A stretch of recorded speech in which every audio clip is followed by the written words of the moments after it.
Mga idol diri sa taso ayo paboritang showbiz ni kana sikat na Aktres ug singer Idol Buiki. Human sa kanabitawng taon-taon nga paghilom-hiloman ni Idol Buiki, Okay. nagsunod-sunod na mo gid mga projects ug endorsements karon.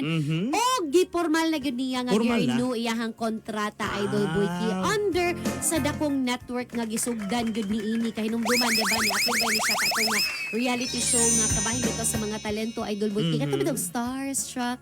Halas, Diba? Karana na ano pero hangtod karon nagpabili niyang panimalay ang mauna kong network mga idol. Sumapas yung Instagram post, nagpasalamat gyud siya Idol Buiki sa tanan kuno nga mga misalig sa iyaha ug padayon niya nagmahal kay dawa gyud kuno siya biyae sa mga fans ug supporters Wow. since day one kuno kay ngadto ra ba gyud siya gasugod Idol Buiki.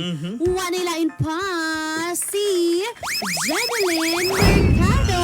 Janeline Mercado Sumapa di ni ay. Idol Buiki, grabe kayo siya kamapasalamaton og happy to be home kuno siya sa iyang pag-renew sa iyang kontrata Idol Buiki. Unya, although more ni siya nga mapasalamaton siguro Idol Buiki no labi na nga ngara sa baya sa susamang dakong network niya na palgan ang iyahang love of her life nga si Dennis Trillo.